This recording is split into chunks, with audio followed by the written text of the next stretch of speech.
Alright guys, here's where we left off last video.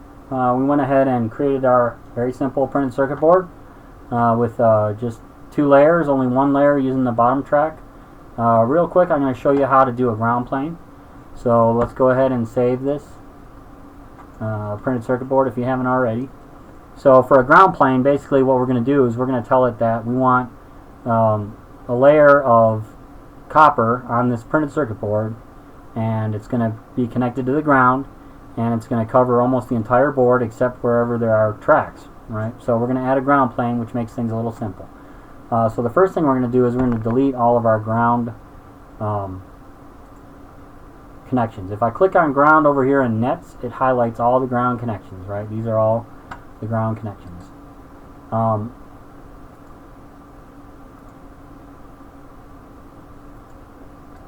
There is a way to unroute them from here, but I don't remember how, so I'm just going to delete them. If we click on the tracks, I can delete them. You'll notice that when you delete a track, it can be sometimes a little challenging grabbing them. When you delete it, it replaces it with a route line because that track still needs to be routed, right? So let's go ahead and delete this and this and that, and then we'll delete all these connections here.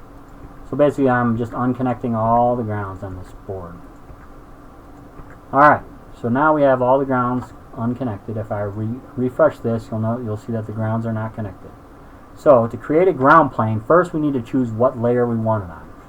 Now on this board I've got lots of stuff on the top layer and I only have one track on the bottom layer. So in my mind it makes sense to put the ground plane on the bottom layer. I know that for very complicated printed circuit boards, there's actually quite a bit of thought that goes into ground planes and how to connect them and all that, but for what we're doing, I think we should be fine. So I want it on the bottom layer, so I'm going to make sure the bottom layer is connected, or is highlighted right now with the pencil. And I'm going to click on this box here, the copper area. Right, so a copper area, and if I click on it, I give it a choice what net I want to connect it to. And I can connect it to any of these. You can make a plane that has minus 12 volts on it, or ground, or plus 12 volts. We're going to use ground, so we'll leave it there. It defaults to ground every time. Alright, so now we have to draw a box where we want the ground. So what I'm going to do is I'm going to zoom in on the corner, and I'm going to pick a corner, the corner of the board, right? So I click once there. Now as I drag, you'll see that I have a little box coming in. Right? I'm going to click again on this corner. I'm going to zoom out and zoom back into this corner, and I'm going to click here. These are left clicks, and now I have to finish my box. So the way I do it is I do a right click. If I do a left click, it will keep trying to draw, right? So I want to right click when I get to where when I'm finished, right? So I'm going to right click, and then you'll get this message saying building copper area. So let's look at our ground plane. You'll see that the ground plane covers the entire board except for where we already had a blue trace, right? That's the only trace we had on the bottom layer of this board. So if we look down here, you'll see the ground is now connected to this copper, right? But it's not connected to this minus 12 volts. Any connection that is connected to ground is now connected directly to this ground plane. So that can make it much easier to route the ground. You can just kind of ignore your grounds, do all your routing, and then do the ground at the last chance. And then sometimes it works out perfectly, and sometimes you do have to connect some of the grounds, because imagine if the ground plane couldn't get into a certain spot, then you have to actually manually route that. Now once you do this, it can be a little bit hard to see what's on the board. So the way you can do that is you can turn off the bottom layer, right? The visibility of it by clicking on the eyeball that's next to bottom layer. If I click on it, it shows me the layer. If I unclick on it, it hides it, right? And it shows me all these top layers. So if you're having trouble selecting something, sometimes it makes sense to do that. Now let's say we made a mistake on our ground plane and we want to delete it. The easiest way I've found of doing that is unchecking this board outline layer, right? That shows the outline of our board. Now when you go to that edge, you can click on the ground plane. You'll see the little handles, and if I hit the delete key, it deletes the ground plane, right? Now if I go back and unhide or re-show the board outline, there it is, right? Okay, a few things real quick that I'll show you. Let's go ahead and put that ground plane back on. We're going to click on the ground plane, and then I will click down here in the corner, and I'll click down here, and it doesn't have to be the whole board. You could do half the board. You could put a plane on the bottom and a plane on the top, and again I'm going to right click to close it, and it's done, right? So now if I refresh the nets, now we've got that. Let's talk real quick about DRC errors. These are any errors that they will find if you try to submit this to the JLC PCB, right? So a design error means something is running into something else. So let me give you an example. If I move this resistor now, we got some issues, right? We got these little X's, and it's telling me that there's a problem because this resistor is now touching both this trace and the ground plane, right? So if I refresh that, now I've got it's called clearance. So this component doesn't have the right clearance. Okay, so let's move it back to where it's supposed to be, and I'll redo that design rule and it will fix it. One thing I didn't mention in the first video when we designed this, let me go ahead and hide the bottom layer. When you do grab things and move them around, it will do its best to make the tracks go the right way, right? But again, you can get some weird results if you try to go too crazy, right? So I'm going to go ahead and undo that and get it back to where it needs to be and run that design rule check again. And sometimes there's artifacts, that little X shouldn't be there anymore. Let's unhide that. For some reason it's still showing it, but it is there. It goes away when I save it. Alright. So one other thing to talk about is, let's say you want to put some text on here. You can click on the text one. You want to be on the right layer. So we didn't talk about the silkscreen layers. The top silkscreen layer, you'll see that it has all the component layouts. That's where the printing goes for the top silkscreen. The bottom silkscreen is for anything that's on the bottom layer. Right now we don't have any components on the other side of the board, but I'll show you that again in a future video. So let's go ahead and add some text to the top silkscreen layer. I'll click on the layer to get the pencil on it, and you'll see if I click on the text button up here, I have this text. Just put it wherever you want, and then you can hit the escape key and open up and say multiple. Alright, so now you got some text labels on your boards. Simple, right? One thing you can do in EasyEDA, you can click this 2D button, and it will show you a two-dimensional picture of your board. What's your board going to look like, right? And then if you look over on the right side, you can hit the bottom side, and you can see what the bottom looks like. And you can zoom in and look at your traces to make sure they're good and everything. It's always good to do a quick check before you actually do order your boards. Let's go back to the top side and let's close out this preview. They also have a 3D version. Pretty cool. Now you'll notice that some items have components. Well, actually, in this case, every item has a component. That's pretty cool.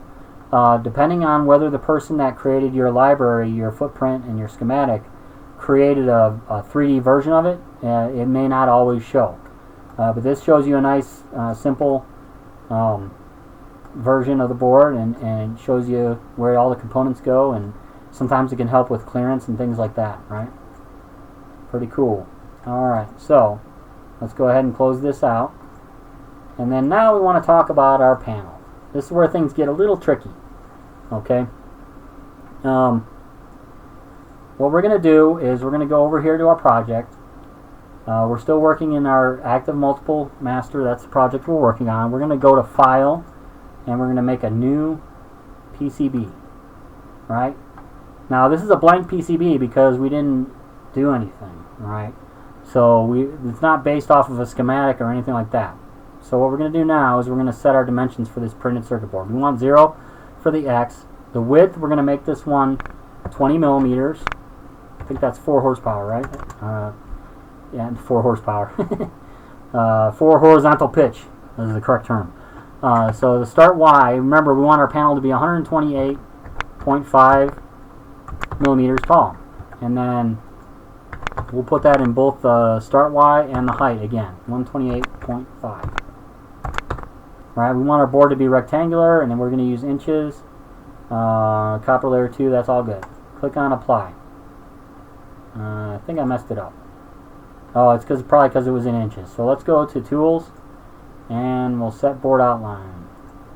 Now see here it says inches. On the other one it had millimeters still, so that's a bug. We'll change our units to millimeters, and we'll go back to tools, set board outline, and again we'll say the width is going to be 20 millimeters. The height, the Y is going to be 128.5, standard Eurorack 3U, 128.5. Alright, now we've got our printed circuit board in the right location. Okay? So this is where the things get a little tricky, because we want to line this up with our other printed circuit board. And I've developed my own little way of doing this that I'm going to share with you guys, and hopefully it will make sense. Okay, so we know that let's go ahead and get my calculator going here so I can explain this with a calculator. We know that this board is 128.5, and we want our other board, which is 100 millimeters, to be centered on this board. So we take 128.5, and then we subtract that 100 millimeters. Of course, we're left with 28.5. Now we're going to divide that by 2 because we want half the space on the top. 14.25. Okay? So what I'm going to do now is I'm going to go back to that original printed circuit board that we just made, and I'm going to move this up a little bit so that it's centered on that panel that we're making. So I'm going to go to Tools, Set Board Outline, right? Oops, we're in inches, so I got to switch back. This is what I told you, it's kind of a pain to switch back to from between inches and millimeters all the time, but you got to do it. We'll set board outline. Okay, so we know that we started it at 100, but we want to move it up. So we want to move it up by half that distance, which was 14.25. So we're going to change our start position to 114.25 millimeters. Alright, so we just moved everything except we didn't move our stuff, right? So we're gonna do something quick. Well, let's just move it. It's gonna be look a little weird. Let's get it centered right on there. There we go.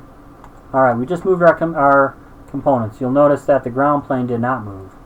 So what we'll do to fix that,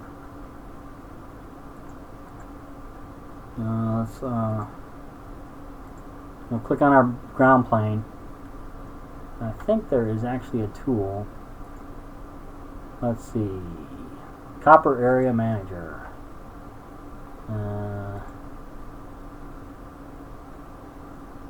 Well, it sort of did it, but let's just build it from scratch again. I find myself having to do that fairly often. So remember to delete the ground plane, you go ahead and... Oh, I see what happened here. Okay. So when I dragged everything, it also dragged the bottom of the module. So I'm going to move that back here. Like that. I'll zoom in and make sure it's the right spot. Okay, so we're good there. And now I will make a new... We'll use the bottom layer again. I'll make a new ground plane. Hope you guys are bearing with me.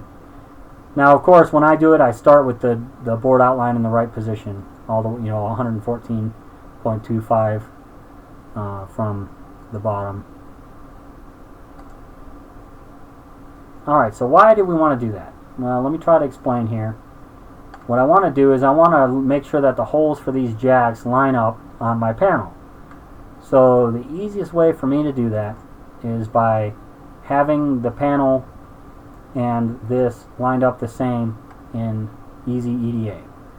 Because what I can do now is I can click on this component. Let's click on so the whole thing is highlighted. If you look on the right, you'll see that it has a Y location of 108.331 millimeters. Just for fun, let's change to inches because we snapped to inches, right? So now let's click on it, and we have the Y location is 4.265 inches. So we know that that hole needs to be 4.625 inches from the bottom. So I can copy that. Right? That tells us the height of our first hole. So let's go back to the PCB. Now we're going to choose a tool that we haven't used yet. It's over here. It's called a hole. We're going to click on that hole, and we're just going to stick it here in the middle of our board, anywhere we want. Now we're going to click on that hole, and we'll go over here. Remember, we got to use the same unit. So we're going to switch back to inches up here, and then we will click on our hole, and I'm going to paste in 4.265. So now we know that that hole is at the right height for our Eurorack panel, right? Alright, cool. Now what we need to do is make it the right diameter. So let's go back to EasyEDA. Right? We'll log in it, go into EasyEDA, and we will go to hardware, and we will look at, where is it? 3.5 millimeter plugs and jacks. We'll scroll down till we get to our jack here. So we know that if we look at the data sheet on this jack, the diameter of the hole is 5.6 millimeters, right? 5.6 millimeters. So a 6 millimeter hole should be pretty nice. Give us a little bit of room, but we should be good, right?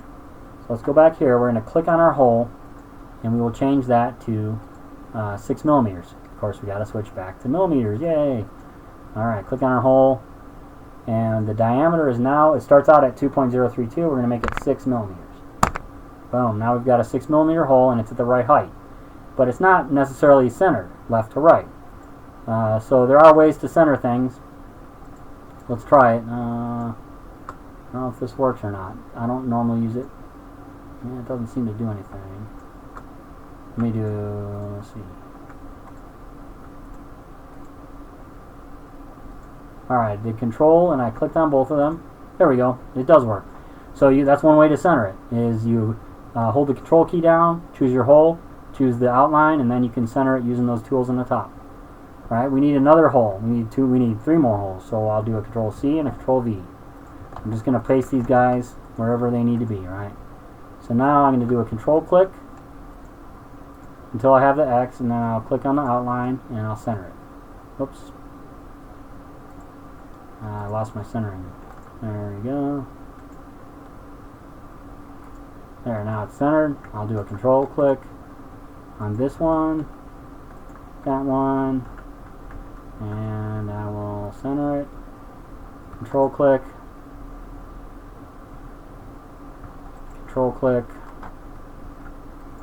center. Okay, now they're all centered, and we can check that by looking. It's at 91.059. No, I'm sorry, 10 millimeter. Okay, well, this one's centered. It's at 10 millimeters. This one did not for some reason. So you can just go up here and change your center X to 10. Now it's centered. Let's check this one. Same thing. 10. We know that our board's 20 millimeters wide, so 10 would be the center. Now we still have to do the heights for each of these other holes. So I'll click on this second hole down, and I'll look at the Y location, 3.715. I'll copy that. I'll go back to here. Remember, I gotta switch to inches. I mentioned you'll be switching back and forth. I'll click on that, and center Y is going to be 3.715. Now we'll go back here. I'll click on this one, which is the output 2 jack, and it is 3.165. So I'll copy that. I'll highlight it. I'll click on the item. I'll paste in the Y position. Move it up to where it's got to be. Let's go down to this last jack, and it is at 2.615 from the bottom, or from the origin, and I'll click on the jack and I'll put it in there. Alright, now we have our holes in the right spot. What are we missing? We're missing some mounting holes for the Eurorack module, or for the rails, right? And the way I like to make these is I use this tool here. It's called a pad. I'm going to click on the pad. I'm going to set it just roughly where it's going to go, right? Now we know that that's way too small for a Eurorack opening. So first thing we're going to do is we're going to change the shape to an oval. Now it's an oval, and we set the width and the height here. Now again, as always, I like using millimeters for this, so I'm going to switch to millimeters. Okay? Alright, so now when I click on it, I get the millimeters, the width, and the height. Now, you have the whole shape. We're going to make it a slot. And then you also have the whole diameter and the whole length. Okay? So, let's go ahead and just start out. We're going to make this thing 6 millimeters wide. That's probably a little too wide. Let's do 5 millimeters wide. And the height is going to be 4 millimeters. Okay? Well, we'll play with that. Let's go back to, let's make it 7 millimeters wide. There we go. You'll see that the hole is still tiny. We need to fix the hole size. So we'll change the hole diameter. What size is a Eurorack screw? Usually they're 3 millimeters, right? So let's do a 3.1 millimeter, right? So now but we want to make it a slot, so we want the length to be, let's say, 4 millimeters. And we could go a little bigger, right? 5. Starting to look good. Let's do 5.5. 5. You could do the math to get the reveal perfect if you wanted. I'm happy with that, right? So now we have our hole correctly created, right? Our Eurorack mounting. Now what we want to do is we want to get it in the right spot. So we'll click on this. We know the origin is 0, 0 down here when we talk millimeters, right? So we've got this item clicked, and we've got our, let's see, where's the center X and the center Y? So the center Y, we know that it needs to be 3 millimeters up. That gets us to the right spot, okay, vertically. Now center X, I'm going to use 7 millimeters. If you'll remember, let's look real quick. Dope for construction details, whenever you need, the A100 page tells you everything you need to know, right? So this is a diameter, it's supposed to be 3.2 millimeter hole. I think I did 3.1, so we'll change that. The distance from here to the center of it is 7.5, right? So let's go ahead and change that to 7.5. Oops, I messed up. 7.5. Right, so now we've got that in the right spot, and let's go ahead and change that hole diameter to 3.2, and we'll make this 6 millimeters to make it look right. There we go, that's pretty good. Alright, so now we have it in the right spot, but what? We need one more at the top, right? So we're going to duplicate that, do a Control C, and then we're going to... Oops, I messed up. Hang on, let me show you. I forgot something here. When you do a Control C, it wants a reference point. I'm going to use that center. And I'm going to move it up here. So you got to click twice, basically, and paste it. Control V to paste it. Now this one's not correctly placed yet. It's the right size, but it's not in the right spot. So we said the center X was going to be 7.5, right? That's easy. Center Y needs to be 3 millimeters from the top. Well, the top's 128.5, so 125.5 would be the right height. 125.5. That gets us to the right height. So there's our panel so far. Let's take a quick look at it in the 2D view. Alright, looks like a panel. We got our slot here and our slot here, and we've got the 3 holes for the multiple. We got 1 in and 3 outs. So let me close that. We can also do the cool 3D design, which lets you kind of spin around and see what you got here. You'll see that these holes are not plated, but because I made these out of pads, these are actually plated. Alright. That's the back, and this is the front.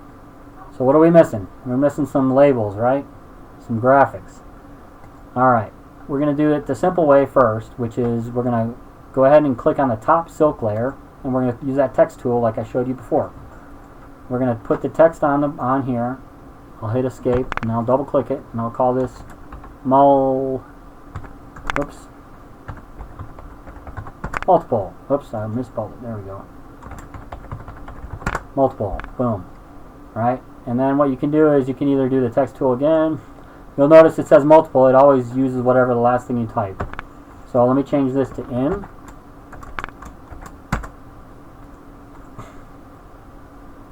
Alright, I'll put that there. And then I'll do Control C and a Control V. And actually I'll go ahead and change this to out 1.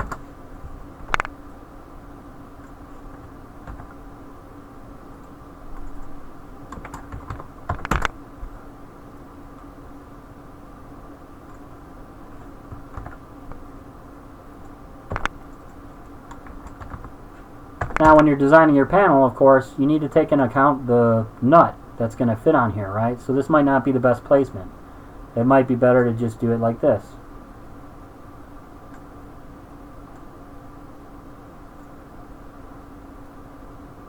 Alright? In kind of fits good there, right? So there's our module. It's ready to go. That's our panel, I should say. If we do the 3D preview here, whoops, hang on. Alright, and I look, we got our text on there, very simple. Everything should fit. Everything should be lined up, right? Let's say we were going to go ahead and place a quick order for these panels. Let me go ahead and save that. Everything has to be saved. We're going to call this mold panel. Click on save. Oh, I forgot to hit a project. So since I want this to be in the same project, I'm going to go ahead and insert it into the same project, right? So now it's going to pop up over here. We've got all of our, we got our schematics, and I got our two panels, or I mean our panel and our PCB. All right, so now let's go back to this PCB here. We're going to save that. So we get rid of the star. Now let's say we want to order these from JLC PCB. By the way, I have no affiliation with them. I've just used them and pretty happy with the quality of what I got back, and especially happy with the price and speed. So we're going to click on this button G here, which is PCB fabrication file. Now, one thing to note is you can create fabrication files, and you can order this from any PCB supplier you like. They just make it easy to order from their company, of course. I'm going to click here, and it's going to say, do I need to check the design rules? And I say yes. And if there's no errors, it will go to this screen. And it's going to give you a quick quote, right? How many quantity? 5. I'm going to leave that. Basically, if you want the cheapest version, you want to leave this stuff as it is. You can change your printed circuit board color, but that's going to slow it down a little bit, and it also might increase the cost. The price for 5 of these PCBs is $4. That's not bad. Let's go ahead and order it at JLC PCB. I'll show you. Once you do that, you click OK, and it will go to their website. Okay, you got to log in. I am not a robot. Log in.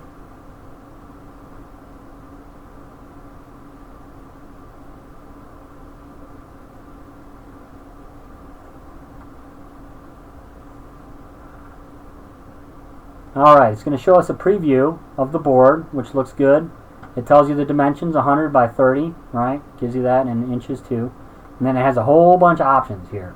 Generally speaking, if you want the cheapest option, you don't want to change any of these, right? One thing you might change is the quantity. You can go in multiples of 5. So if you remember, 5 of them was $4. Well, 10 is only $5. So maybe it makes sense to buy 10. Let's see how many 20 is. 20 is only $8.80. The more you buy, the cheaper they are. Now keep in mind, you may make mistakes on your first PCBs. So you might just want to order 5, because if you order 100 of them and you have a mistake that can't be fixed, or then you might be pretty upset, right? So especially for your first few orders, you might want to order low quantities. If you want to change the color, you do that right here.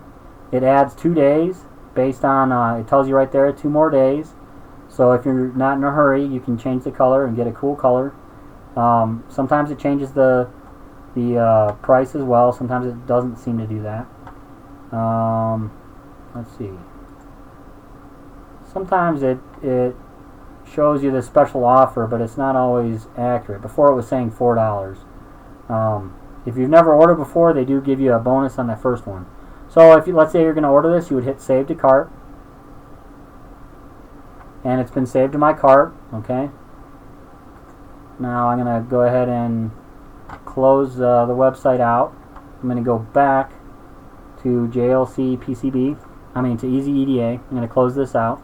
Let's go to our panel, and we're going to go ahead and hit the G here, upload. We'll check the design rules. It came up good, looks good. Look at this one's more expensive even though it's small. Well, it's longer, it's taller, right? So let's go ahead and order that at the JLC PCB. Click on OK. It's going to go to the website. Alright. For this one, we want a cool color, so we're going to choose blue. And we're going to save it to our cart. Let's look at our cart right now. So we have these 2 items in our shopping cart. For whatever reason, they gave me this this one at the cheaper price. It may not stick because I've bought from them before, and that may be some sort of introductory offer, so it may not be that cheap. I'm actually not going to order these because I don't really need these, and if I were going to make a multiple, I would make it with 2 sets of inputs, of course, not just this one input. But I just wanted to demonstrate this. Now let's talk real quick. I'm not going to check out, but you can check out. You can pay with PayPal. The shipping is going to seem kind of expensive.